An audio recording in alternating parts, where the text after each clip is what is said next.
Podemos? Bom dia, pessoal. Sejam bem-vindos aqui ao auditório. Bom dia, pessoal do YouTube. Estamos aqui num esforço, né, tentando fazer essa reunião chegar para mais gente. Eu sou a Carla, sou bióloga da FT, participo do GT Carreira desde o princípio, né, das negociações desse ano de 2023. E hoje, o que nós vamos fazer aqui para vocês é uma apresentação do que foi aprovado na plenária da FASUBRA, que ocorreu no dia 30 de setembro e dia 1º de outubro. Só contextualizando para quem ainda não é familiarizado com essa dinâmica, nós conseguimos abrir junto ao governo uma mesa de negociação temporária para a recomposição da nossa carreira, basicamente por dois motivos, que é a questão da defasagem salarial das negociações, junto com outras carreiras, e também porque nós ganhamos uma força, um capital político muito grande com a nossa votação na participação do PPA, né, do Brasil Participativo. Então, nós estamos com essa mesa de negociação aberta, e todas as universidades, através dos seus sindicatos, estabeleceram aí grupos de trabalho sobre a carreira. Esses grupos de trabalho enviaram seus relatórios para a FASUBRA, né? A FASUBRA é o nosso sindicato nacional. Os IFs fizeram o mesmo processo e enviaram os seus relatórios para o SINASEF, que é o Sindicato Nacional dos IFs, e a FASUBRA e o SINASEF estão na mesa de negociação temporária com o governo.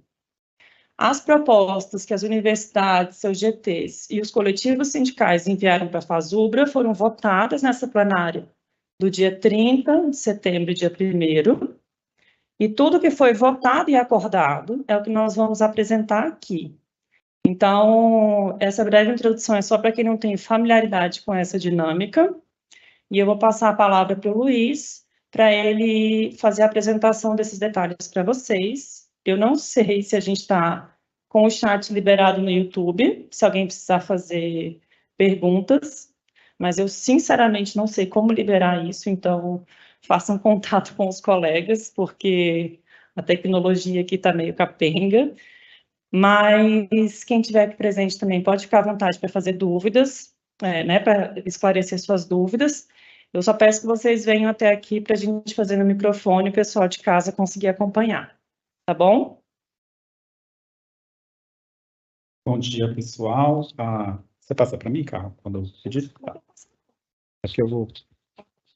Bom dia, pessoal. A Carla já me apresentou, né? Eu sou o Luiz Eduardo, participei do GT Carreira também desde o começo, estava como delegado na plenária da FASUBRA, que deliberou sobre a proposta, né, que foi apresentada na mesa específica do PCCTA, então já foi levada uma proposta ao governo, né? Não sei se vocês acompanharam, a gente mandou lá no grupo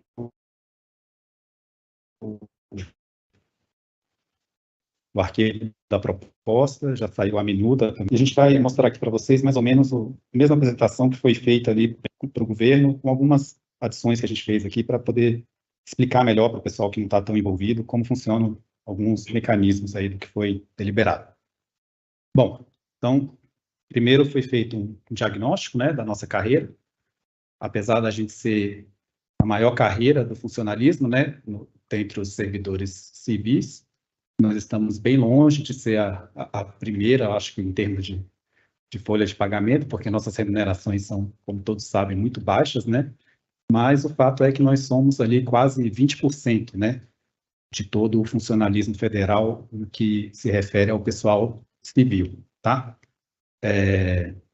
Aqui a gente tem o quadro que foi com dados extraídos do painel estatístico de pessoal, tá? Vocês podem entrar lá e fazer várias simulações também.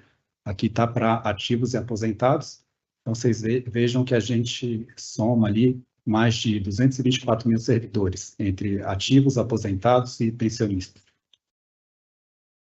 Bom, e uma outra coisa importante que foi mostrada na reunião com o pessoal do MGI é que a nossa remuneração ela é muito defasada, né, em relação a outras carreiras. Então, aqui a gente tem um quadro comparando, né, a remuneração inicial de várias carreiras aí do funcionalismo federal, e a gente vê que o PCCETAI ali está na lanterna, né? Aqui são os cargos de nível intermediário, tá? Eu vou mostrar para vocês o superior depois. Esses dados aqui, quando eles foram compilados, eles já estavam sem a recomposição de 2023, tá? Mas como foi uma recomposição linear, né, para todo funcionalismo, essas diferenças aqui, elas tendem a se manter proporcionais. Aqui para nível superior, a gente tem o mesmo tipo de defasagem, né? E vocês notam que a principal característica das outras carreiras, diferentes da nossa, é que a nossa começa só com VB, né? Se a pessoa não tem nenhum IQ quando entra no cargo, ela começa só com aquela remuneração ali, né? E as outras, mesmo que as carreiras que têm algum tipo de retribuição por titulação, como é o caso da carreira de ciência e tecnologia, quando a pessoa entra, mesmo que ela não tenha a titulação, ela já recebe, além do VB, uma parcela de gratificação, né? Uma gratificação por atividade. Então, essa diferença que a gente observa aqui, as outras carreiras, ela é basicamente esses valores de gratificações que as outras carreiras têm e a nossa não tem. Isso gera, né, um quadro de evasão muito ruim para a nossa carreira. Se a gente for comparar com as outras carreiras, né, então aqui são os dados que foram extraídos ainda do painel estatístico de pessoal, tá, do MGI. A linha azul representa todas as outras carreiras do funcionalismo federal e a linha em vermelho é a do PCCETAI. Então, a nossa taxa de desligamento, ela é muito alta, né, historicamente ela já é alta, e ela piorou muito nesses últimos anos. Essa devasagem.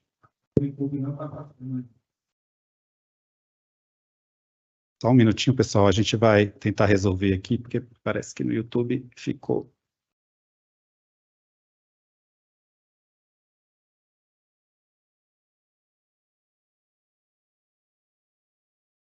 O áudio está indo? O áudio está correto? O pessoal vai tentar resolver aqui para o pessoal do YouTube poder acompanhar a apresentação. Só um minutinho, pessoal.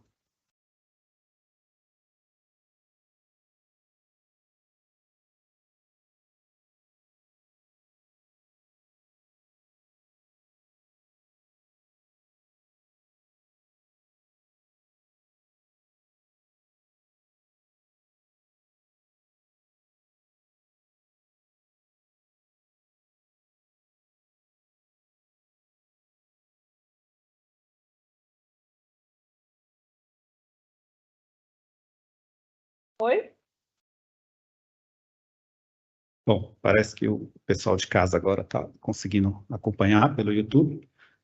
Então, se a Carla puder voltar, só para mostrar para o pessoal os anteriores. Então, aqui, pessoal, estava o quadro que a gente tinha falado sobre o quantitativo de servidores, tá? Então, nós somos a maior carreira, com 224 mil servidores ativos, aposentados e pensionistas.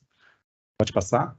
E aqui está o quadro para o nível intermediário e para o nível superior, né? Que é a comparação da remuneração com as outras carreiras. E aí vocês podem observar essa diferença muito grande na remuneração inicial, principalmente pela ausência de outra parcela remuneratória, né, que não seja só o vencimento básico. E aqui isso é o que, a consequência disso, né, acaba sendo uma taxa de desligamento muito maior. Espera aí que problemas técnicos aqui novamente. Acho que você tem que passar no Teams, não é? Eu não consigo passar no Teams, eu estou compartilhando. Vamos fazer diferente? Compartilhar a tela, vamos ver se está.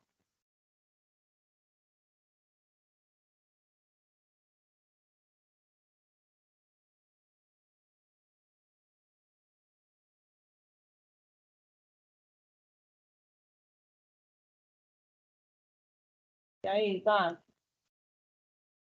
Não passa?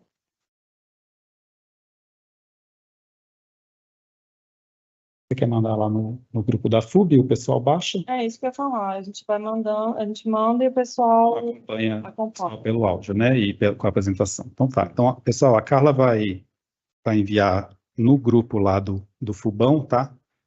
Essa apresentação que a gente está passando aqui para vocês poderem acompanhar. Então, deixa eu esperar 2 minutinhos para ela poder fazer esse envio aí. A gente pede desculpas, que é a primeira vez que a gente está fazendo essa montagem aqui da transmissão. E aí esses problemas técnicos pegam a gente. Ela vai mandar para vocês poderem acompanhar.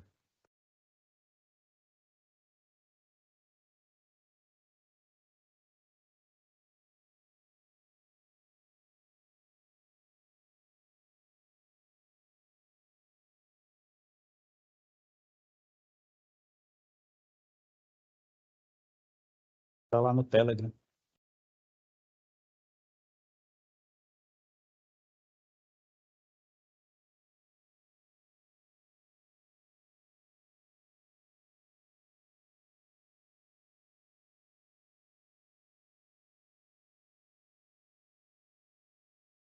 Só para acompanhar.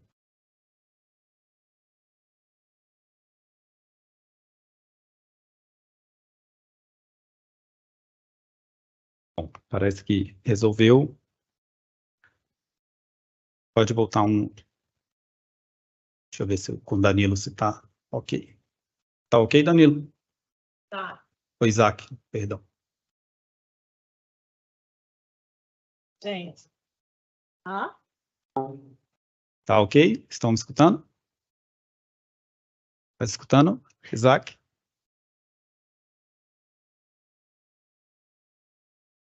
Ok, parece que está tudo certo agora. Bom, então essa defasagem na remuneração está gerando uma taxa de evasão muito superior à média das outras carreiras do funcionalismo. Tá? Então, enquanto a taxa de evasão das outras carreiras fica ali em torno de 10% a 15%, né, historicamente, a nossa chega a saltar ali para casa dos 70%. E isso se dá, em parte, porque o pessoal vai abandonando a carreira, né? Então, isso já foi apontado como um problema pela própria CGU, né? Então, nesse relatório aqui de avaliação da Rede Federal de Educação Profissional, Científica e Tecnológica, né, já tem as recomendações da CGU do que ele enxerga que deve ser feito para corrigir esse problema, porque está virando um problema de gestão para as instituições, porque você chega numa taxa de desligamento tão alta que fica impossível você fazer qualquer tipo de gestão, tá? Então, primeira recomendação aí é fazer o dimensionamento da força de trabalho. A segunda é justamente a reestruturação da matriz de cargos, né, do PCCETAI. E, por fim, se nada for resolvido, né, terceirização. Então, é isso, gente. A CGU já deixou claro aí quais são os caminhos, né? Então, espero que a gente consiga agora resolver esses problemas que a gente apontou aqui com a reestruturação, porque senão a perspectiva que fica para a gente não é nada boa. Tá? Outro ponto importante que a gente pontua é o regime previdenciário ao qual estão submetidos os servidores, principalmente os que ainda estão na ativa agora, né? Então, a gente vê ali que a gente tem apenas 42% com a integralidade, né? Paridade e integralidade. Uma outra porcentagem ali menor está no regime de média, e cada vez mais a gente tem os servidores que estão submetidos ao regime do teto do RGPS.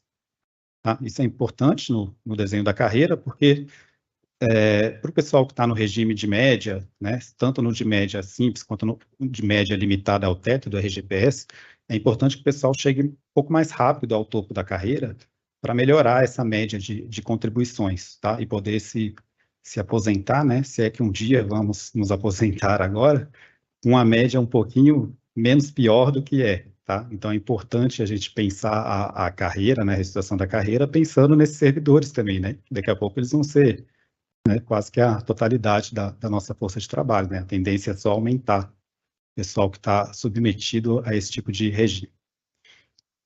Bom, então aqui a gente tem também uma extração do PEP, mostrando como que está distribuída a nossa força de trabalho no PCCETAI, em função dos níveis de classificação, tá? Então, pelos níveis de classificação ali no quadro do meio, a gente tem o A, B, C, D e E. Nesse quadro da esquerda, tá? Isso é importante a gente pontuar agora, porque está relacionado com aquela questão da aglutinação, né? Que gerou uma certa polêmica, um certo ruído. Vejam que as outras carreiras no PEP, todas elas, os cargos são classificados como NA, que é o nível auxiliar, NI, que seria o nível intermediário, e NS, que seria o nível superior. no caso do PCCETAI, a gente tem esse RES ali embaixo, né? Aqui, esse RES aqui, pessoal, são os médicos residentes, tá? Que, por algum motivo, acho que o pessoal do PEP não sabia onde colocar esse pessoal e colocou no quadro do PCCETAI, tá? Então, esse RES aí são os médicos residentes que, pelo painel estatístico, eles estão no quadro do PCCETAI. Mas, basicamente, todas as outras carreiras, elas já têm essa classificação de NA, NI e NS, tá? E o PEP, para quem não sabe, é o painel estatístico de pessoal do Ministério da Gestão e Inovação. E aí, quando a gente vai para a classificação do PCCETAI, que é pelas letrinhas, né, que a gente conhece, A, B, C, D e E, o que a gente observa no PEP é que os cargos dos níveis A e B estão classificados dentro do NA, os cargos de nível B e C estão classificados todos dentro do nível que eles chamam de NI, e os cargos do nível E foram colocados na categoria de nível superior, tá? Isso é uma constatação que a gente faz ao entrar no painel estatístico e fazer a retirada desses dados, tá? A gente tem ali no quadro da direita também alguns dados relativos a ativos, aposentados e pensionistas, tá? Isso é importante para a gente entender depois a questão da aglutinação, tá? Vamos passar? Bom, então, quais foram as premissas, né, na construção da proposta que saiu da plenária? Então, primeiro, seria agregar as teses e as forças da federação. Segundo, atenção à pauta histórica. Terceiro, um estímulo à permanência na carreira. Quarto, respeito aos regimes previdenciários. Quinto, distribuição equitativa, né, ou mais equitativa possível de recursos. 6, manter as boas características atuais. E 7, não prejudicar nenhum nível de classificação, como já aconteceu no passado. E quais foram as deliberações que saíram dessa plenária? Então, primeiro, seria a recomposição das perdas inflacionárias. Segundo, reduzir o interstício de progressão para 12 meses, né, justamente para melhorar a questão dos servidores que estão submetidos a um regime previdenciário de médias, né, um regime previdenciário mais desfavorável. Terceiro, buscar o piso de 3 salários mínimos. Quarto, o reajuste dos percentuais de Q. Quinto, analisar junto à CNSC é a Câmara Nacional de Supervisão de Carreira, tá, pessoal? E aí, a CNSC ficou de analisar quanto à possibilidade de ampliar os níveis de capacitação. A gente vai mostrar aqui que os níveis de capacitação vão ser transformados em mecanismos de aceleração na carreira, tá? Um outro ponto é a implementação do RSC para a carreira do PCCETAI, e a gente vai explicar o que é o RSC e por que ele seria basicamente a melhor notícia que a gente poderia ter dessa reestruturação, se ele sair, né?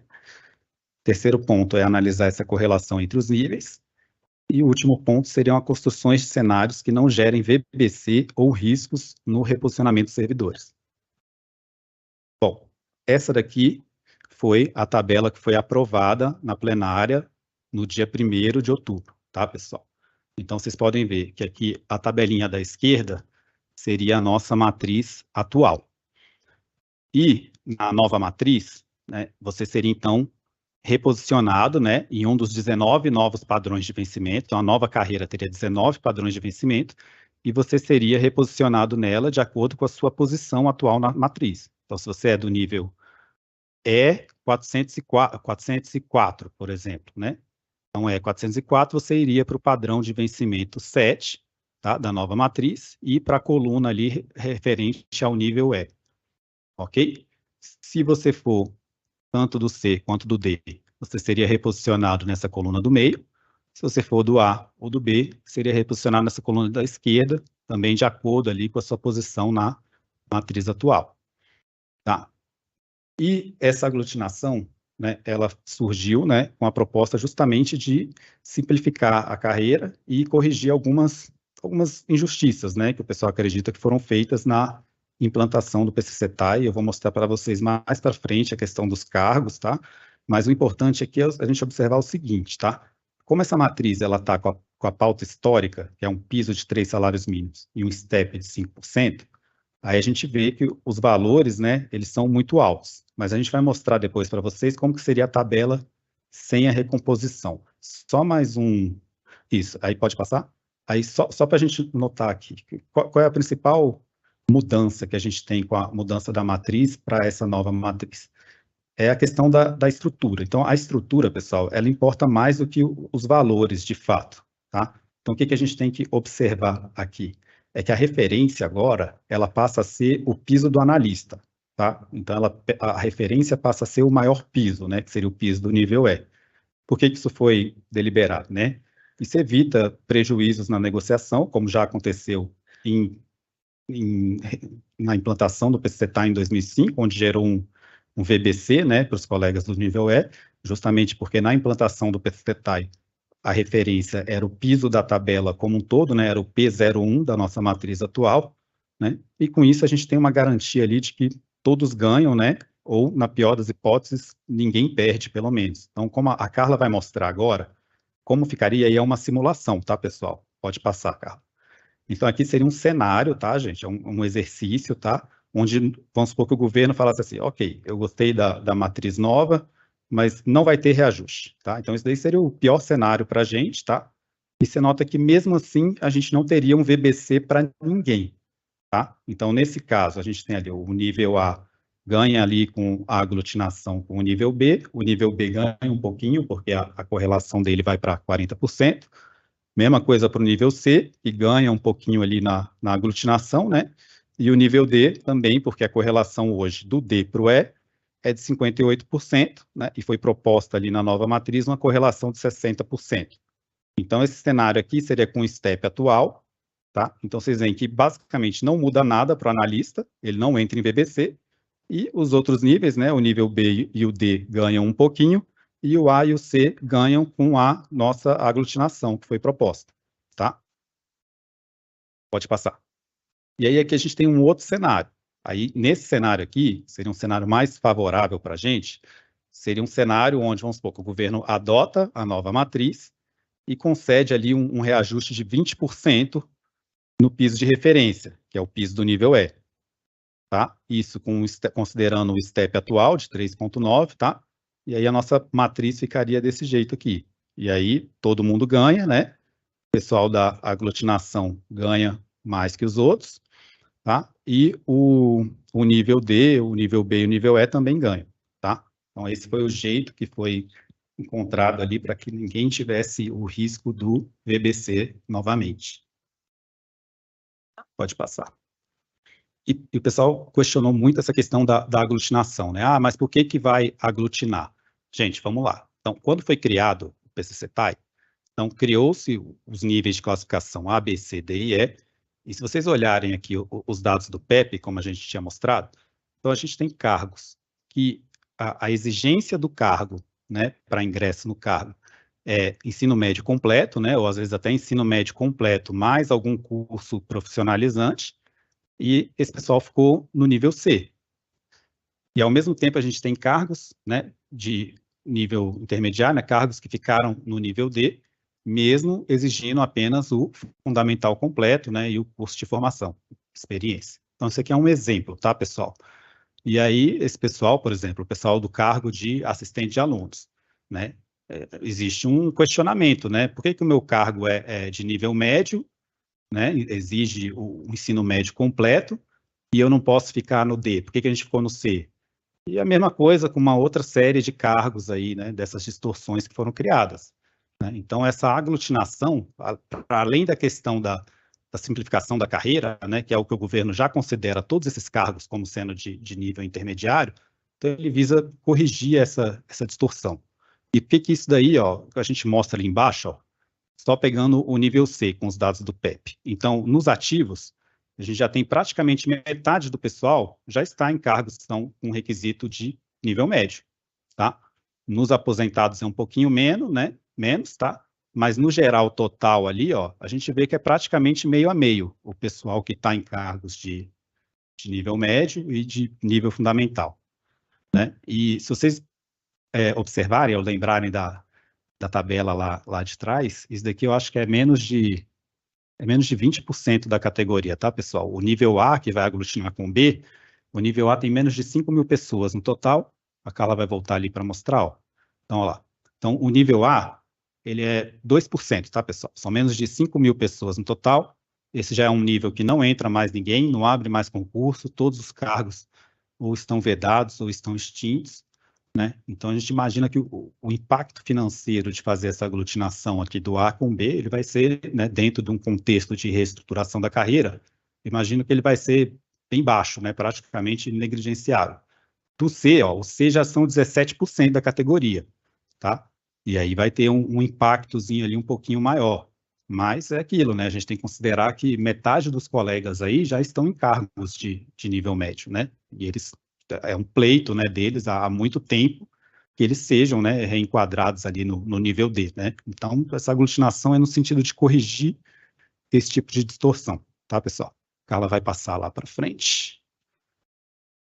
Tá, e aí, agora a gente vai falar um pouquinho, acho que a tabela ficou clara, se alguém tiver alguma dúvida, não sei se o chat não está funcionando, né, mas pode tentar mandar pode mandar, se alguém tiver alguma dúvida, pode mandar para a Carla fez a divulgação lá no grupo do Fubão, lá no Zap, né, ou lá no grupo do Telegram, vocês podem mandar para a gente também, daqui a pouco a gente vai dar uma olhadinha, tá, e aí a gente tenta responder as dúvidas que forem surgindo.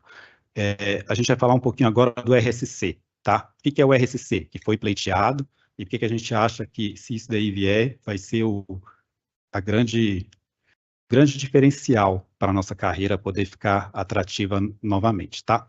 O RSC é o reconhecimento de saberes e competências, tá? E ele está sendo pleiteado com base em um mecanismo que já existe para os docentes da carreira EBTT. Docentes da carreira EBTT são aqueles que estão ensino básico, técnico e tecnológico, tá bom? Então, são os docentes dos institutos federais, basicamente.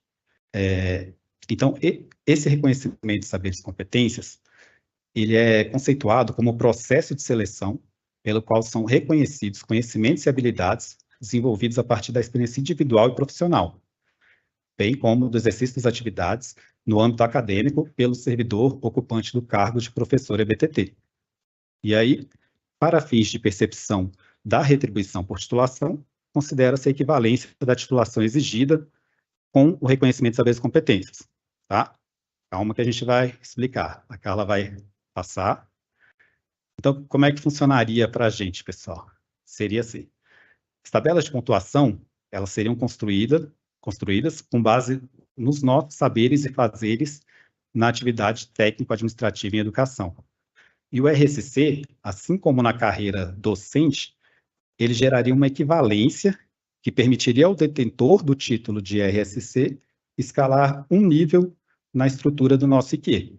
Então, ele usa a estrutura que já existe no nosso IQ, tá? Para facilitar o acesso das pessoas ao topo do IQ. Então, vamos supor, hoje, a pessoa, para chegar no topo da carreira, ela precisa do quê? Ela precisa ter um doutorado aqui, pela exigência atual, né? Então, pela exigência atual, ela precisa ter um doutorado para chegar no valor de 75%, tá? E no novo formato, né, se for aprovado de acordo com o que está sendo proposto nos moldes do que já existe na carreira dos docentes da EBTT, você poderia gerar uma equivalência onde você, para chegar nesse valor, você poderia ter o doutorado ou o mestrado mais o reconhecimento de saberes e competências do nível 4. Deu para entender? O pessoal que está aqui. E aí, de maneira similar ali para o mestrado. Então, hoje, para chegar nos 52%, a pessoa precisa chegar no mestrado. No novo formato, ela poderia ou ter o mestrado ou a especialização com o RSC, o reconhecimento de saberes e competências, no nível 3. E assim por diante, tá? E como que é construído, né, esse processo de RSC? Como que a pessoa adquire o RSC? Então, a Carla vai mostrar aqui, ó. Então, aqui a gente tem um exemplo de como é a tabela de pontuação, tá, para os docentes da carreira EBTT. Então, são as atividades que eles fazem ali no cotidiano do trabalho deles e que estão fora da educação formal. Então, por exemplo, vamos supor que a gente tem um colega aqui que ele é da área de TI, né? E aí ele chegou ali no mestrado, mas ele não tem interesse nenhum de fazer o doutorado, porque na área dele o doutorado não é tão valorizado quanto nas áreas de ciência pura, né, ou ciência fundamental, que a gente chama. Então, ele poderia fazer ali uma série de certificações, né, vamos supor, ele não tem o doutorado, mas ele mantém as certificações dele atualizadas, ele participa de conselhos, ele participa de cursos de extensão, ele oferece cursos de extensão na semana universitária, ele é fiscal de contrato. Então, todas essas atividades que são realizadas no âmbito das nossas atribuições, elas passam a ser reconhecidas, né, e gerar um valor de pontuação para você ir preencher nessa tabela. E aí, depois de alguns bons anos ali de atividades, né, dependendo do engajamento de cada um, a pessoa consegue esse reconhecimento de saberes e competências para conseguir uma equivalência ali no título exigido por IQ. Tá? Então, por que isso seria importante para a gente? Porque, além da mera questão remuneratória, pessoal, isso daqui permitiria a gente ocupar espaços importantes dentro da estrutura da universidade que hoje a gente não consegue ocupar, tá? Ou seja, porque as pessoas estão, né, ocupadas tentando conseguir o título, né, o título da educação formal, seja porque não tem um interesse, né, um incentivo para isso. Então, se você olhar aqui no dos docentes, aí eles pontuam até, gente, por, olha, ó, item 9, atividade em organizações sociais assistenciais, ou o item 14, participação em comissões e representações institucionais, sindicais e profissionais. E a Carla vai passar aqui, ó, outro espaço importante, ó. Eles pontuam também pela participação como membro titular de órgão deliberativo do Instituto, bem como comissões instituídas pelo governo e em órgãos de fomento oficiais. Então, por exemplo, a pessoa participa do CAD, né, é membro do CAD, do Consune, ou do Conselho do Instituto. Então, ela pontuaria por isso, tá? Então, esse é um mecanismo que, além de melhorar a questão remuneratória, permitindo o acesso ao topo da carreira, ele vai melhorar para que a gente ocupe esses espaços dentro das instituições e tenha um incentivo para isso, né? Porque hoje em dia é muito difícil. Imagina que a pessoa tem que fazer um doutorado e aí ela ainda vai querer ser membro do CAD, do Consune, participar do conselho, né? É mais complicado no formato que é hoje. Então, esse mecanismo da RSC, apesar de não ter sido construída a minuta por dentro da FASUBRA ainda, o pessoal do Sinasef, que representa os técnicos administrativos dos IEFs, eles estão bem mais avançados nessa questão que a gente, porque a discussão de carreira deles começou antes da nossa, né, lá atrás, e o Sinasef também representa os docentes da IBTT, né? Então, eles têm já um conhecimento mais aprofundado que a gente de como funciona isso, né, esse mecanismo, e eles têm experiência já com isso, né? Porque você imagina, os docentes da IBTT, então, hoje em dia, praticamente todos recebem o topo da RT, da retribuição de titulação, apenas com mestrado, justamente por causa desse tipo de mecanismo, né, que reconhece os saberes e fazeres fora da educação formal. Ok, pessoal? Alguma dúvida de quem está aqui, por enquanto? Tá, então a Carla vai passar. Bom, por enquanto é isso que a gente preparou, tá, pessoal? A gente vai ver se tem alguma dúvida agora no Telegram, tá, e no WhatsApp para tentar responder. Vou passar a palavra aqui para a Carla. Pessoal, alguém me alertou aqui no celular, então eu vou parar com o compartilhamento da tela para mudar as configurações da transmissão no YouTube, porque eu coloquei que ela era apta para crianças. E aí me explicaram que quando você coloca que ela é apta para crianças, não abre o chat. Então, mais uns minutinhos a gente vai conseguir fazer essa transmissão, liberar aí para vocês enviarem dúvidas no chat, tá? Esse slide aqui, eu e o Luiz pertencemos aos coletivos sindicais do Tais na Luta e Travessia. Então, se vocês quiserem, vocês podem entrar no Telegram, onde a gente coloca dúvidas, carreira, tá certo? Esses grupos são moderados, então, se você tiver algum intuito aí ofensivo e tudo mais, você vai ser banido, né? Então, já deixo avisado para ninguém falar que foi injusto. Mas a gente conversa e produz bastante aí também, se vocês tiverem contribuições para as discussões futuras.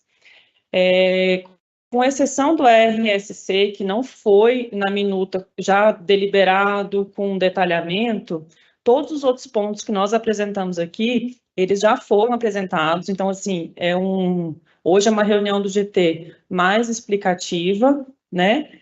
E o RSC foi pelo Sinasef,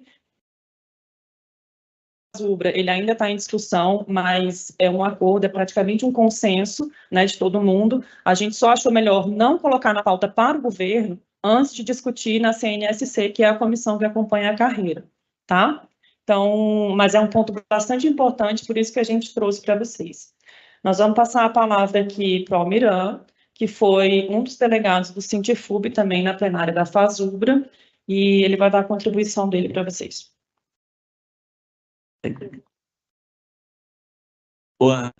Bom dia a todos e a todas. Bom, eu sou dizendo, eu faço parte, sou membro titular da Comissão Nacional de Supervisão, que é a Comissão da Carreira Nacional, que ela é composta por 8 membros titulares, sendo que são 5 da FASUBRA e 3 indicados pelo SINASEF. Faço parte da comissão. E aí, começando pelo RCC, como falou que não foi aprovado, ele não foi polêmico na plenária. Apenas nós compreendemos que os critérios que tem lá para a obtenção do RCC, eles não dão conta do nosso fazer, porque o RCC que está sendo aplicado, ele é para os professores dos institutos, né? E aí os critérios, a gente precisa fazer uma adaptação, ficou de a gente fazer isso. A gente elencar mais alguns critérios para unir com aqueles, ou sobrepor alguns, mas a gente fazer novos critérios para obtenção do RCC.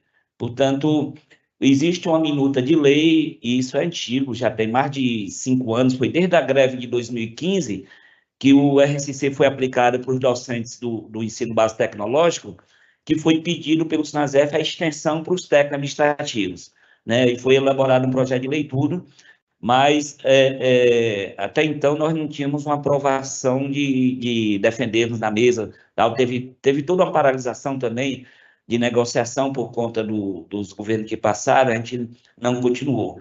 Na época, inclusive, que teve a retirada da Dilma do poder, nós estávamos num amplo debate sobre a questão do RCC. Eu tive a oportunidade de fazer esse debate lá em Pernambuco, as universidades todas estavam fazendo debate sobre o RCC, mas foi interrompido, agora estamos retomando. Agora eu queria explicar umas 2 coisinhas que os companheiros colocaram aqui. Primeiro sobre a questão da carreira que foi construída lá atrás, né? É importante dizer o seguinte, que nessa plenária o que foi aprovado foi a quebra da matriz única, né? E você vai ter novamente, ao invés de uma matriz única, você vai ter 3 tabelas, igual como era antigamente, nível de apoio, nível médio e superior. Vai ter 3 tabelas.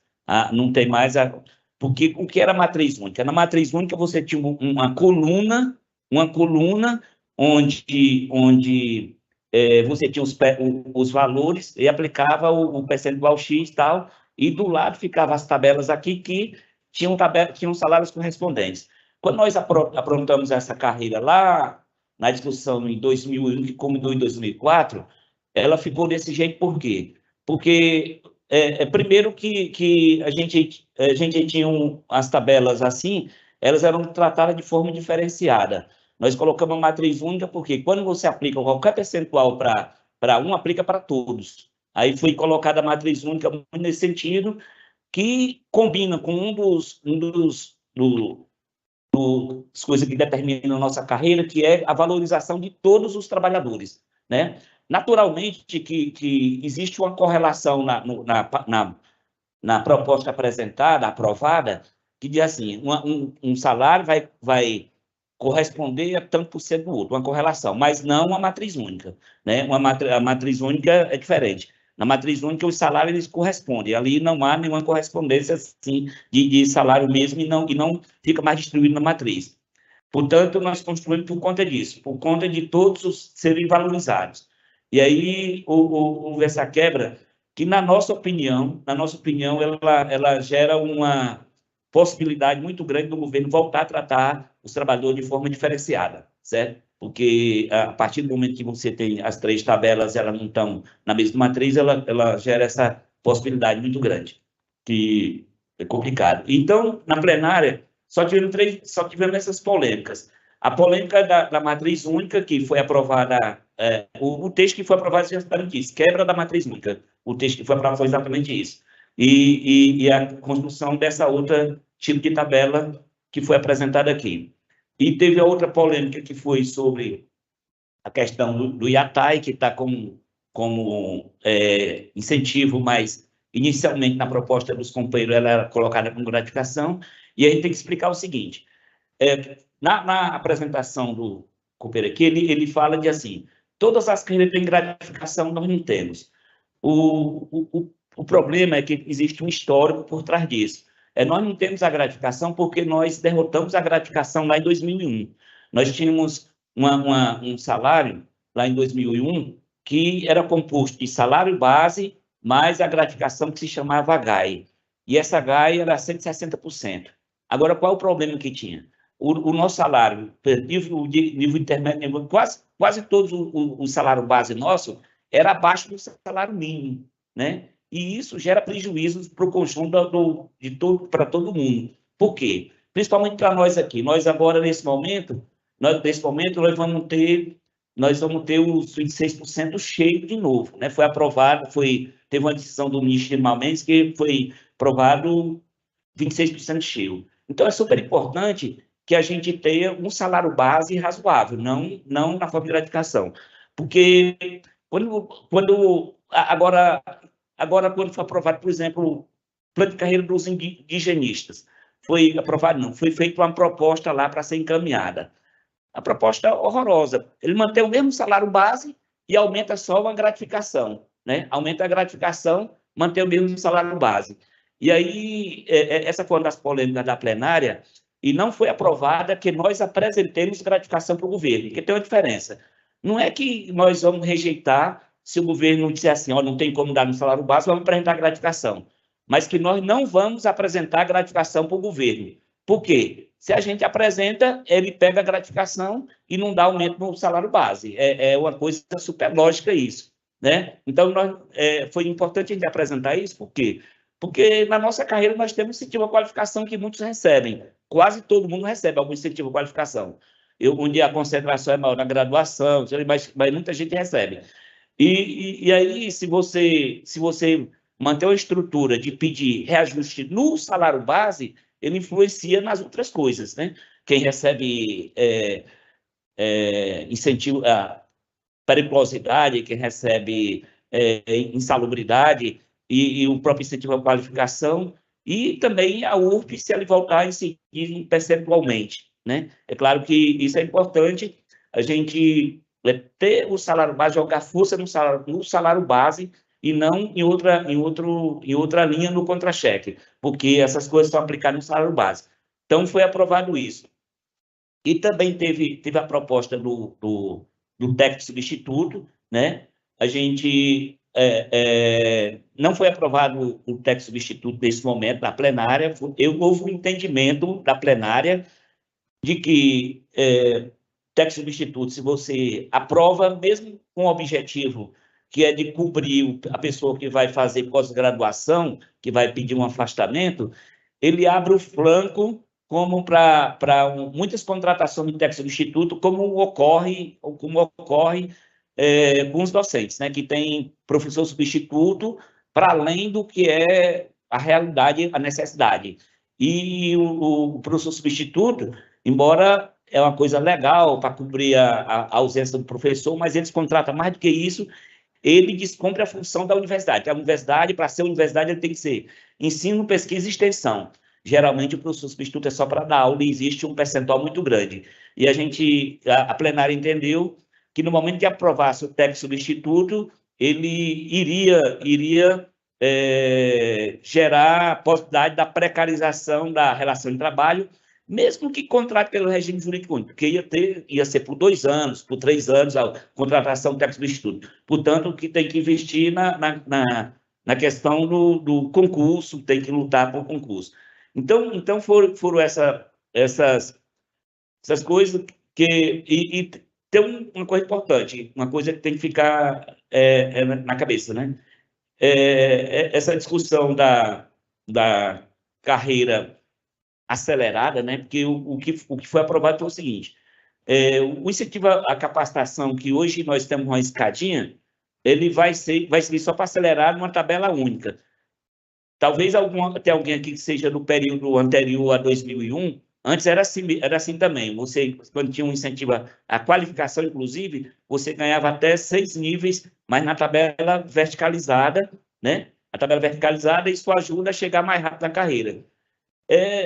Tem toda a justificativa da questão da reforma da Previdência, mas tem outro problema, é que quando nós reconstruímos a carreira lá em 2004, que nós colocamos 16 padrões com um interstício de 18, na época era 24 meses, a intenção era justamente que você ficasse um tempo, você tivesse a perspectiva de a cada ano você receber uma progressão. E o que vai, como que é apresentado tem toda a justificativa, mas vai gerar o problema de ficar todo mundo acumulado lá no fim, né? E bem rápido, né? Bem rápido vai ficar todo mundo acumulado lá no fim. É uma coisa que no futuro talvez nós temos que pensar, né? A depender da conjuntura, né? E aí tem tudo isso aí que foi apresentado. Agora a gente tem que fazer uma avaliação. O que foi aprovado, apresentado, vamos lutar por isso, a gente vai lutar para conseguir, mas até então, o que existe no governo, ele tem uma mesa de negociação, mas que não tem encaminhado, né? Não tem encaminhado. Então, o que precisa mesmo, assim, nas nossas bases aqui, a gente estar se, digamos assim, aglutinando desses movimentos que se faz de pressão para o governo, né? Todo tipo que se possa fazer, né? Hoje nossas bases, a gente tem atuado muito no Congresso. Para você ter uma ideia, nós barramos a PEC 32 no ano passado, foi ação no Congresso, mas principalmente nos aeroportos, onde os deputados saíram, onde lá com cartaz, com não sei o quê, rolou até problema maior, mas a gente, na abordagem com os deputados, a gente abordando os deputados nos aeroportos e tal, exigindo deles que votassem contra. Então assim, e quando nós conseguimos uma carreira lá, que iniciou lá em 2001, porque quando começou em 2001, terminou em 2004, foi principalmente por conta da nossa abordagem que nós ficamos como parlamentares, né? Portanto, assim, desde já, qualquer um de nós aqui já pode, quem tem contato com um deputado federal, com um senador, já pode estar exigindo, dizer assim, olha, você tem que pressionar lá para que a gente tenha recurso, né? Tenha dinheiro para colocar. Porque você ter tudo isso, mas se o governo não disser assim que tem recurso, aí não tem jeito. Porque quando gerou lá o VBC, desculpe, lá em 2004, o problema todo que gerou foi porque a gente necessitava de um recurso X e o que o governo destinou para nós, para a construção da carreira em 2004, foi 1/3 do que a gente necessitava. E o VBC foi gerado porque a gente teve o problema da demora de 2000 para 2004, a gente aplicou três gratificações como sendo antecipação da carreira. Elas foram colocadas dentro do salário, antes de colocar na tabela, aí gerou problema, né? Mas principalmente pelo falta de recursos. Então, a gente já está em tempo de mobilizar de todas as formas, tanto indo para a rua, quando o pessoal chama, como já contactando deputados, senadores, fazendo a pressão para que a gente tenha recursos para poder implementar alguma coisa. Pessoal, só aproveitando que essa reunião está sendo gravada, né? Assim, que a gente está transmitindo no YouTube e vai salvar a gravação. A gente precisa fazer uns esclarecimentos de que hoje a nossa carreira ela é assim, ó. Tá pequenininho, mas dá para vocês verem que hoje a gente não tem uma carreira linear. Existe um salto pequeno aqui do C para o D e existe um salto grande do D para o E. O porquê que esse salto existe hoje? Porque justamente em 2005, quem eram os técnicos de nível E, eles ficaram prejudicados. Numa matriz que tem 49 steps, é impossível, e todas essas simulações foram feitas, de você colocar um aumento no primeiro piso e isso ou não prejudicar ou gerar valores irreais lá no final. Ah, Carla, você que está falando isso, não sou eu que estou falando isso. Isso está no relatório e na minuta que foi apresentado para o NGI, tá certo? E isso você pode colocar numa tabela no Excel, você vai ver que qualquer incremento no STEP vai gerar valores irreais lá no final dessa tabela, por causa de 49 padrões de vencimento, certo? Então, quando se fala de quebra da linearidade, isso não é real. Primeiro, porque hoje Hoje é uma matriz única, eu vou te explicar por quê, tá? Quando a gente tem, hoje a nossa realidade é que não é uma matriz única e ela não é linear. Houve a necessidade de quebrar essa linearidade para que os colegas não fossem prejudicados, certo? Se não houvesse essa quebra, uns ganhariam um aumento, outros não, como foi a questão do VBC em 2005. Então, a matriz, ela é única, porque ela vincula, e está aqui no relatório, na minuta protocolada, no MGI, de que você coloca uma referência no maior padrão de vencimento, no maior piso, e estabelece as relações dos outros níveis de remuneração. Quando você faz isso, você garante a linearidade dessa matriz, tá? Então, você pode, esse documento, ele está público, certo? Todo mundo pode ter acesso e todo mundo pode ler. Começa com uma justificativa aqui em cima, explicando por que a gente não consegue estabelecer nenhum valor de aumento no STEP sem prejudicar, certo? Porque ou a gente pratica valores irreais ou a gente prejudica o pessoal no mínimo do nível E, que irá, nem fiz as contas, mas talvez até dos últimos níveis do D, certo? Só um pouquinho. Então, assim, a matriz, ela continua linear e ela continua única, porque a proposta que foi para o MGI, ela estabelece o vínculo disso aqui, ó. Ela estabelece essas referências aqui, ó. Um piso vai ser a referência e o outro vai ser fixado em relação à referência. Quando você fixa esses valores e não altera isso, você tem a garantia de linearidade, certo? Eu peço, por favor, que todo mundo solicite para a gente essa minuta da FASUBRA protocolada no MGI, certo? Após a reunião de negociação com o governo, para que vocês entendam. Eu não acredito, eu duvido. A gente tem colegas que te mandam um Excel e você faz qualquer simulação nessa tabela aqui, para você ver que os valores lá embaixo ficam irreais. Ou eles ficam irreais, fora de qualquer realidade, ou eles prejudicam quem está mais no final da tabela, tá? Então, assim, a matriz, ela é única, o texto que foi encaminhado garante que ela é uma matriz única e ela fixa parâmetros que garantem o sucesso de qualquer negociação. O que é um sucesso de qualquer negociação? O que a gente ganhar vai para todo mundo. E isso está apresentado aqui também, que vocês também podem fazer conta, tá? Aqui, ó, se não tiver aumento nenhum para o nível E, todo mundo ainda ganha, tá? Tem uma pergunta aqui do YouTube, vamos ver agora. Só para lembrar o pessoal que em 2005 ficou em VBC o nível C também, tá? Porque o nível C também era considerado nível intermediário, e aí como teve a divisão nos níveis C e D, né? Era o nível intermediário, virou nível C e D. Então, o nível E ficou em VBC por causa da linearidade, e o pessoal do nível C também ficou em VBC, tá? Então, o pessoal muitas vezes vem com a fake news, é porque o superior que está ganhando, o nível E... Não, gente, teve VBC para o nível C também, tá? Na implementação.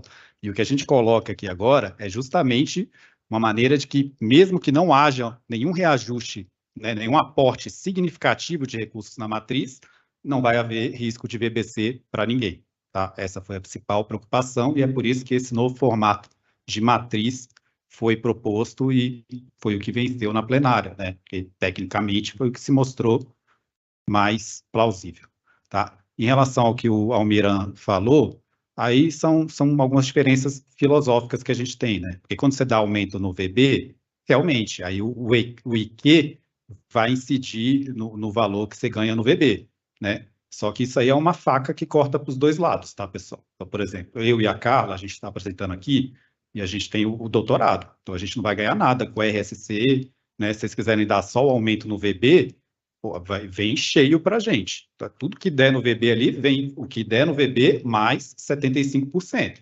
Né? E as outras carreiras que também têm incentivo à qualificação e têm a gratificação, essa distorção é menor.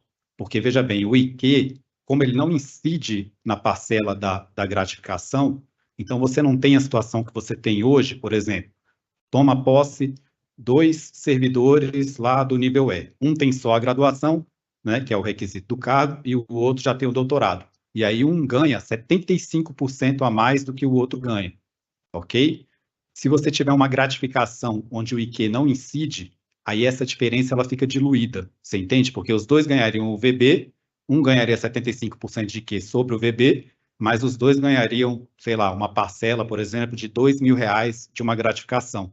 Então, como os dois ganham a mesma gratificação, independente da titulação, aí você corrige um pouco essa distorção, tá? Então, é claro que a proposta inicial, como o Almeran falou, tem muita resistência interna dentro da categoria com essa questão da gratificação, tá? Então, por isso que a gente acha que essa solução do RSC seria a melhor solução possível se o governo aceitar, porque ela beneficia todos os níveis, né? Todos vão ter oportunidade de chegar ao topo do IQ, então você corrige essa distorção gerada pelo IQ sem a necessidade de uma outra parcela remuneratória. Mas, assim, se não aprovar essa questão do RSC, vamos supor que o governo fique irredutível em relação ao RSC. Aí vai ficar muito difícil a gente corrigir essa distorção sem a adição de uma outra parcela remuneratória sobre a qual o IQ não incida, tá? Então, é só para ficar claro. O Lima está pedindo a palavra aqui. Vou passar para a Carla, ela vai passar para ele. Pessoal, só para fazer um esclarecimento também, isso aqui foi a proposta enviada, nós estamos em negociação, então, muito provável que na próxima reunião com o governo ele traga uma contraproposta, certo? E aí a gente começa o processo de negociação, são 2 sindicatos nacionais e as bases, então a gente tem que se inteirar disso aqui, saber o que nós propomos, para entender o que o governo vai trazer de volta, tá? Isso aqui não é uma realidade ainda, porque a gente depende de tudo que o governo vai trazer de resposta para a categoria, tá? Colega, depois você pode vir aqui por causa da transmissão? A gente ainda está meio capenga nessa logística. Obrigado, Carla. Obrigado, Luiz. Meu nome é Lima, eu sou... A gente tem filmagem no YouTube, Meu nome é Lima, eu sou um dos coordenadores gerais do Simpfub e sou membro da coordenação executiva. Bem, em nome da coordenação executiva, em primeiro lugar, parabenizar o nosso GT Carreira, né? Em especial na figura da Carla e do Luiz, e vários companheiros que trabalharam nesse último período. Em segundo lugar, é importante a gente entender que nós, servidores públicos, tivemos 2 grandes ataques nos últimos anos. Em 88, nós saímos com uma proposta política de paridade entre os 3 poderes. Isso em 88. E vocês, quer dizer, alguns companheiros aqui da minha idade devem lembrar, um dos ataques da primeira eleição pós-Sarney foi que nós éramos marajás, lembram? E o governo Collor foi vitorioso, e de lá para cá nós tivemos inúmeros ataques, em 2 setores fundamentais. Um na Previdência, na nossa aposentadoria, e o outro na questão da carreira. Por isso que nós estamos elogiando o trabalho que foi executado na década de final de 90 e 2000, quando nós conquistamos esse plano de carreira. E, mais uma vez, parabenizar o que a FASUBRA, o SINASEF e os GTs espalhados no país inteiro estão construindo uma alternativa. Bem, então, isso nós queremos dizer o seguinte, só que nós temos um problema hoje. O governo disse que tem 0,7% para a reposição de salário nosso, né? Segundo, eu participei da reunião sábado do FONASEF e, pelo que está se ventilando, nós teríamos em torno de 360 milhões para aplicar no serviço público, nos servidores públicos. Isso é um valor insignificante para a pauta e para as necessidades básicas que nós temos, como concurso público, reposição das perdas e melhoria da tabela. E melhoria também das outras vantagens, como vale alimentação, plano de saúde, etc. Então, pessoal, nós queremos aqui deixar bem claro que é muito importante esse trabalho que está sendo feito, é muito importante as reuniões setoriais e é super importante a unidade política para a próxima etapa que nós vamos ter. Esse momento é um momento de discussão. Nós temos que construir e fortalecer a nossa unidade para a etapa que vai ter no ano que vem, que com certeza nós vamos ter que colocar o bloco na rua. Então, quero só registrar aqui o seguinte, parabéns a todos os companheiros e dizer que no dia 8, 9 e 10 de novembro nós vamos ter o Congresso do Simpfub e convidamos os setores a todos os setores mandarem seus representantes para esse congresso. Tá joia? Então, muito obrigado e um abraço a todos. Eu vou pedir licença, Carla, que eu tenho outro compromisso, tá bom? Obrigado, Luiz. Não, tranquilo. Espera aí, só um instantinho.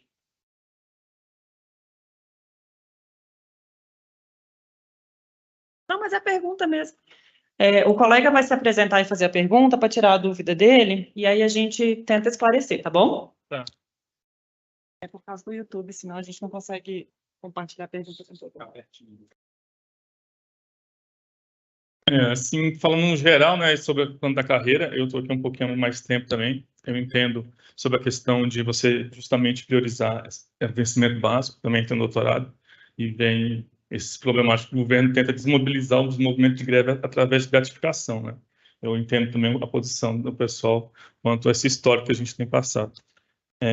A questão também é que eu fiquei um pouco assim, porque no caso eu sou do nível D, né, e hoje a gente está atualmente, nosso trabalho que a gente realiza hoje é basicamente de nível E, que são casos de direção de imagem, de fotografia e coisas assim, e se não haveria a possibilidade de tentar estudar, como em alguns órgãos vem acontecendo, principalmente acho no GDF e outros, e a mudança, né, do padrão de nível D para nível E, e no caso de algumas carreiras, porque é impossível hoje, basicamente, você estar como técnico em audiovisual e não executar a tarefa do nível E, porque o avanço tecnológico hoje fez com que você tivesse que agregar novos atributos, né, que é justamente a questão de transmissão, gravação e edição de vídeo, que é coisas que justamente são os tecnólogos hoje em dia que executam, né, que é um cargo hoje de 2 anos e meio no IF, que eles fornecem, isso que é considerado hoje de nível superior. E quais seriam os empecilhos, assim, de talvez transformar alguma dessas carreiras de nível D para nível E? Bom, com relação ao que o colega falou, existem algumas nuances que precisam ser observadas. Uma delas é que esse cenário e esse documento, eles acabam sendo um cenário de curto prazo, tá? Por quê? Porque a mesa de negociação é temporária, ela foi aberta agora, não por caridade, mas por pressão. Então, assim, a nossa carreira estava defasada, existia essa demanda para abrir uma negociação, a gente veio com o Brasil Participativo, colocou mais de 70 mil assinaturas no documento, não houve opção para não abrir essa mesa. Então, a gente trouxe soluções para agora, para serem implementadas agora, para ninguém fugir da negociação, certo? Se a gente mexesse direto por dentro agora, no PCCETAI, com essa configuração de D para E, como o pessoal comenta de algumas outras carreiras, a gente teria que colocar a nível superior para todo mundo. Né? Então, assim, técnico e analista como nível superior. Isso colocaria a maioria dos nossos companheiros numa situação complicada, porque muitos não têm nível superior e entraram sem esse pré-requisito, certo? Mas, no cenário nacional e de longo prazo, a questão de ascensão é uma questão da FASUBRA junto com o FANASEF. Então, no final do documento, tem essas orientações aqui, que são discutidas no cenário nacional com outras categorias também. Talvez justamente por causa que isso já aconteceu em outras carreiras e tal, porque o PCCETAI, ele tem essa questão de que existem muitos cargos que são de fazeres específicos, né? Alguns é mais tranquilo, mas outros têm os fazeres específicos, então o pessoal não faz essa modificação direta.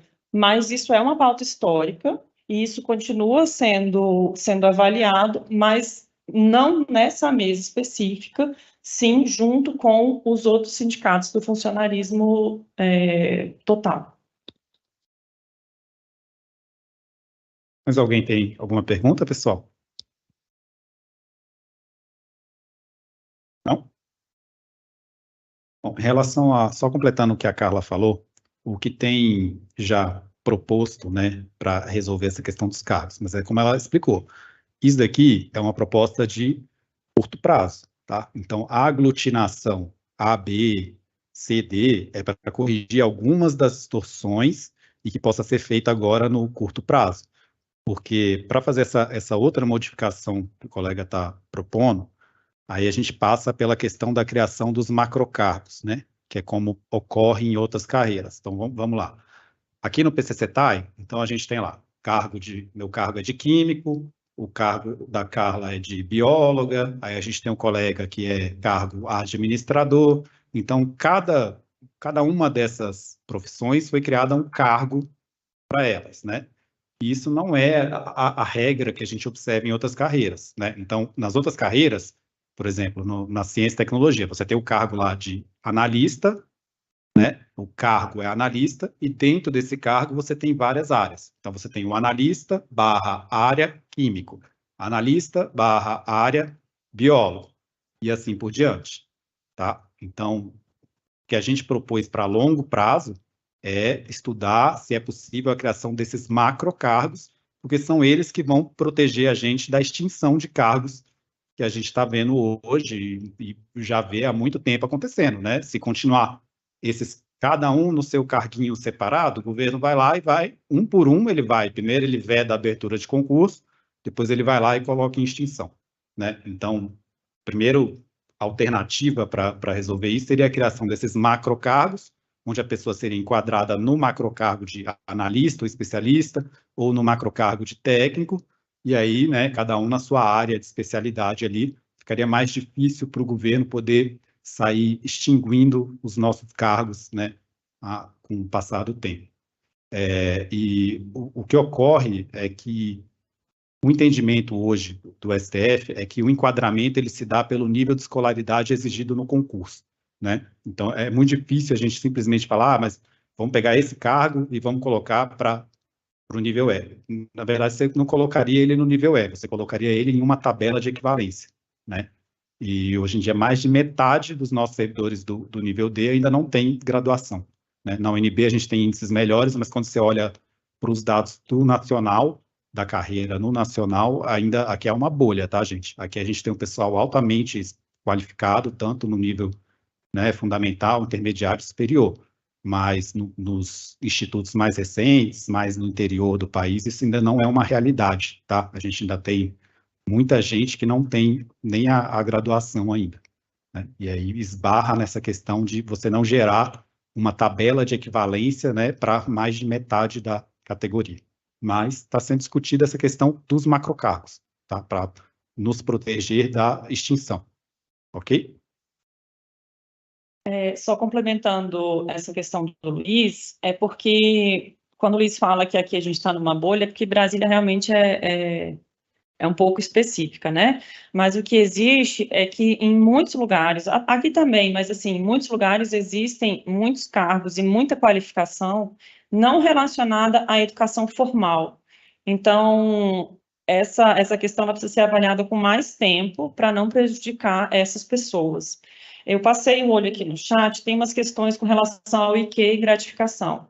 O IQ, gente, não foi encaminhada nenhuma proposta de retirar, e que não foi nenhum encaminhamento de se retirar. O único encaminhamento da plenária, que está no documento do MGI, foi essa questão de, possivelmente, aumentar o valor de IQ, certo? Então, assim, reajustar os percentuais.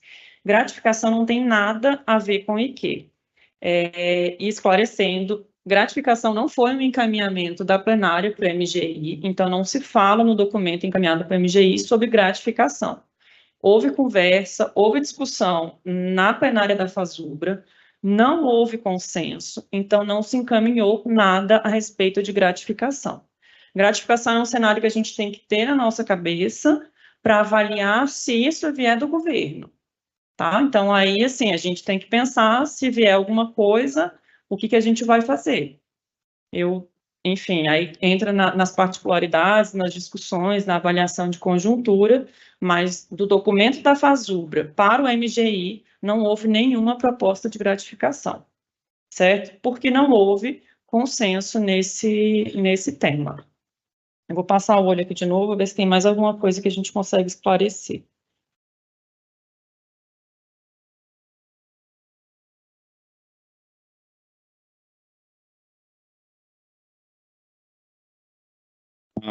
A colega está falando aqui no chat, né, que se aumentar os níveis de capacitação, aumenta acima de 19. Então, na verdade, não, tá, colega? Se vocês olharem na minuta do MGI, eu não sei se a Carla consegue colocar aqui, os níveis de capacitação, né, eles nada mais são do que padrões de vencimento, tá? E aqui, ó, nessa aqui, Carla, se vocês olharem aqui, as capacitações, elas viraram acelerações para a progressão, tá? Então, você pode colocar quantas acelerações o governo aceitar aí nessa tabela, né? Por exemplo, ali, ó, se você olhar ali, ó, aí no padrão, peraí, Carla, aí, no padrão 2, tá ali, ó, acelera para o nível 3 com 1 ano de nível 1, mais 60 horas de capacitação. Então, o servidor que entra na carreira no nível 1, depois que ele completa esse nível 1, se ele tiver feito as 60 horas de capacitação, ele pularia para o nível 3, tá? E, por exemplo, ali, ó, aí no nível 4 também, aí tá ali, acelera para o nível 5, com 1 ano de nível 3, mais 60 horas de capacitação. Então, ele fica ali no nível 4, no nível 3, se ele tiver feito as 60 horas de capacitação enquanto ele estiver nesse nível, aí ele pula o próximo nível. E a ideia é essa, tá? É transformar esses níveis de capacitação, né, já que eles já são padrões de vencimento na tabela, em acelerações. E aí isso aqui vai depender, né? Se o governo pode aceitar os 8 que estão propostos, né? Pode aceitar os 4 que já tem, ou pode não aceitar nenhum, né? E aí isso aí vai ser negociado. Mas vocês vejam que a tabela, né, nesse formato, ao invés do formato de matriz, ela te permite essa flexibilidade, né? Porque você imagina você chegar lá com a matriz, igual a que foi proposta, com 8 níveis de capacitação, né? E o governo fala, não tem mais isso de nível de capacitação. Capacitação já é visto como a progressão de mérito na carreira. Aí vai fazer o quê? Vai voltar para o zero? Vai mudar a matriz inteira, né? Então, a gente enxerga nesse formato essa flexibilidade maior, né, em relação aos níveis de capacitação, onde que eles vão ficar, quantos que vai ter, o que vai ser a exigência. Ok? Tem mais alguma pergunta? A colega está perguntando também se a minuta está disponível. Ela está pública já, a gente já compartilhou em alguns grupos que a gente tem acesso, mas se alguém não recebeu, a gente pode compartilhar também diretamente, né, para a pessoa. O Luiz vai colocar aí os grupos do Telegram, que a gente também pode compartilhar, esse material já está lá. Tá? De alguma forma, se você não tem, você pode nos solicitar que a gente compartilhe. Colega, eu vou pedir só para você vir até aqui por causa da transmissão no YouTube.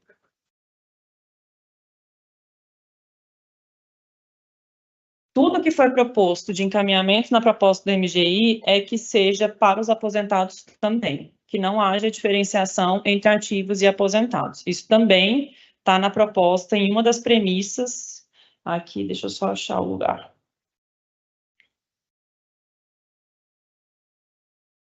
E da forma como foi feita a proposta de matriz, não tem nenhuma dificuldade de enquadramento dos aposentados. No mesmo nível que você está, você faz diretamente, não tem nenhuma nenhuma adequação. Ela é uma tabela que ficou linear. Então, assim, se você independente do seu nível, A, B, C, D ou E. Se você aposentou lá no 305, então você vai para o 7.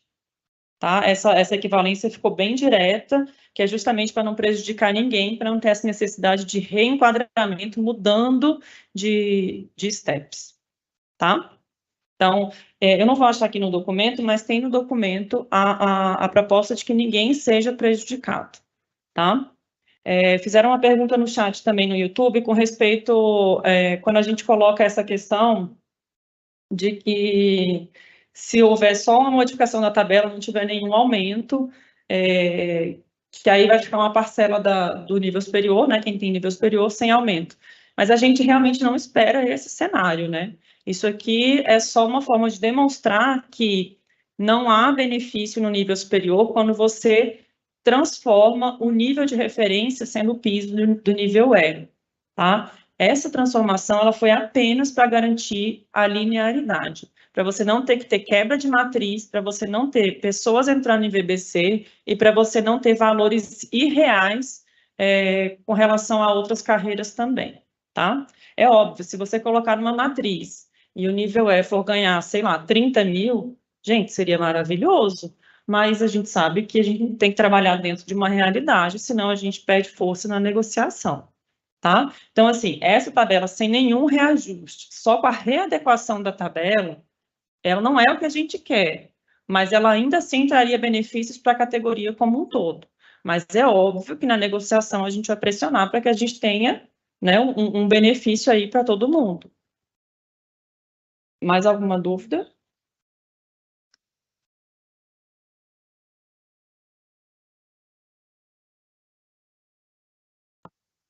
Diferente aos cargos de médico e médico veterinário.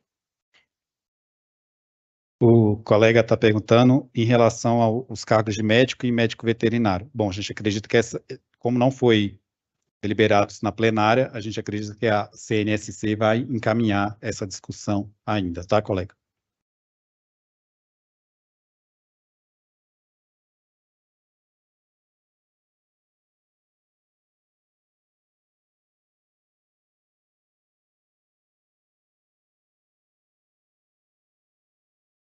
Mais alguma dúvida do pessoal que está aqui no presencial? Por enquanto, não. Ok, pessoal, acho que é isso. O pessoal está convidado aí, eu botei o link do grupo do Telegram, está aqui no chat, eu vou colocar aqui de novo para vocês. Pronto, que aí fica mais fácil de vocês terem acesso aos documentos, tá? Então o link está no chat para quem quiser acessar. Pessoal que está no presencial, a gente pede para o pessoal assinar a lista antes de sair, tá? E é isso, acho que a gente vai encerrar a transmissão por aqui. As discussões vão continuar nas reuniões do GT, geralmente na segunda-feira pela manhã, às 9 horas, tá? Ou, se vocês tiverem alguma dúvida, quiserem discutir carreira, lá no grupo do Telegram. Só que é como a Carla falou, lá no do Telegram tem moderação, tá? Então não é igual o Fubão que o pessoal está acostumado, não. Tá? Entra lá, todo mundo é bem-vindo para discutir, para perguntar, para colocar material, notícia, ok? A gente só pede para manter o respeito com os colegas e manter o foco na discussão do que realmente importa, tá bom? Obrigado, pessoal. Passar aqui para a Carla para ela se despedir de vocês. Pessoal, então, assim, muito obrigada. Desculpa aí qualquer problema que a gente teve, tanto aqui quanto na transmissão, atrasos e tal, mas a gente fez da maneira possível, né? A gente agradece ao nosso colega técnico aqui do auditório. Ele não pôde estar aqui hoje, mas ele disponibilizou, deixou a estrutura pronta para a gente.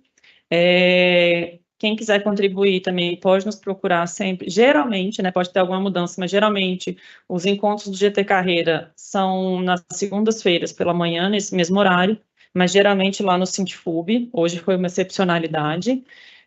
A gente fica à disposição também, tá? Essas apresentações, elas já estão disponíveis aí no Telegram, no WhatsApp, e é isso, vamos construir o que for possível, que todo mundo puder colaborar. Tá? Obrigada e até a próxima.